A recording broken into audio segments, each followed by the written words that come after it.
بنابراین شیعه ها میگویند که پیامبر صلی الله علیه و سلم جاینشینی خود را چخیلی که موسی جاینشینش هارون بود گفتن که ای علی تو منزله تو بر من مانند منزله هارون با موسی هست. بعد شیخ الاسلام تیمیه در کتاب منهاج السنه میگن که رد به شیعه ها زده اگر پیغمبر صلی الله علیه و سلم حضرت علی را به هارون تشبیه کرده باشند حضرت ابوبکر و عمر را به اولوالعزم مانند کردند. اولوالعزم یعنی بعد پیغمبر صلی الله علیه و سلم 4 نفر پیغمبرهای بزرگ هستند: حضرت ابراهیم، حضرت موسی، حضرت عیسی، حضرت نوح.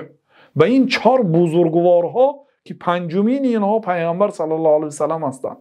حضرت ابوبکر و عمر را به این 4 بزرگوارا مانند کردند، به دو پیغمبر. اما حضرت علی را به یک پیغمبر و آن هم باشد به حضرت هارون که مرتبه هارون به عیسی و موسی و ابراهیم و موسی نمی براید.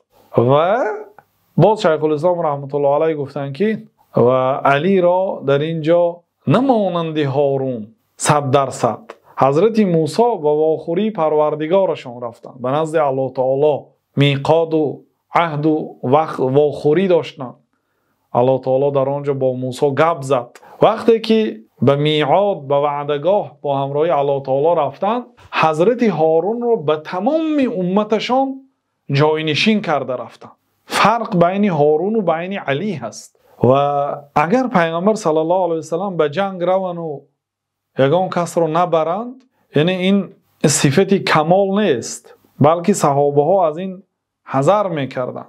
ما اینه در بعض تاریخ هم دیدیم که بعض راهبرهای مسلمان ها اگر یگان جنگاورهای بزرگ را اگر از جنگ محروم کند او مصیبت بود برایش.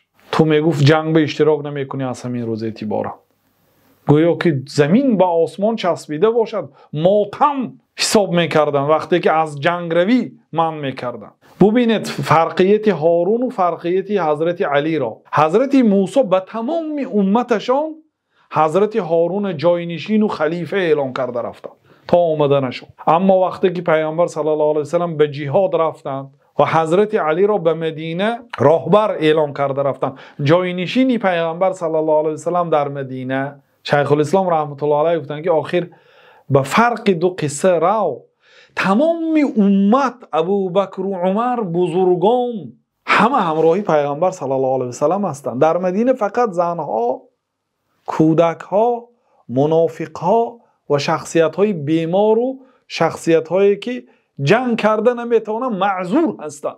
دستهاشون شکستگی، پایهاشون شکستگی، بیمار، شخصیت هایی که از جهاد معذور هستند، عذر دارند، اونها حق جنگ نرفتن دارند.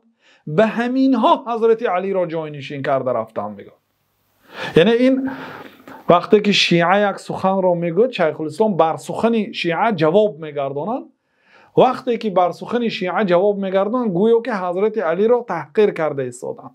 حتی بعضی بیسوادها خوانده برآمده گفته است که این شیخ الاسلام تیمیه ناصبی است چی است؟ یعنی خویشاوندان پیغمبر صلی الله علیه و سلم را احترام نمیکند. نه، شیخ الاسلام رحمت الله علیه خویشاوندان پیغمبر صلی الله علیه و سلم را دوست می‌دارند و احترام میکنند، چه که در پایان عقیده واسطیه عقیده اهل سنت و الجماعت را درباره آل بیت جناب رسول الله صلی الله علیه و سلم نقل کردند. لیکن در مقابل سخنی که دلیل آورده است بیان کردند که تو به فرقیت این قصه ها و به فرقیت تشبیه پیغمبر صلی الله علیه و سلم برو. این گپ را پیغمبر صلی الله علیه و سلم کی گفتند؟ برای چی علی ناراضی شد؟ علی را وقتی که پیغمبر صلی الله علیه و سلم جاینشین تعیین کردند به مدینه ناراضی بود، غمگین بود، میخواست به جنگ رود همراه پیغمبر صلی الله علیه و سلم. بعد گفتند که اما ترضا، مگر تو راضی نیستی که به منزلت هارون و موسی به من باشی؟ یعنی که خیلی که موسی به سفر برآمدند و هارون را جاینشین ماندند، من هم تو را جاینشین ماندم گفته حضرت علی را تسلیه دادند.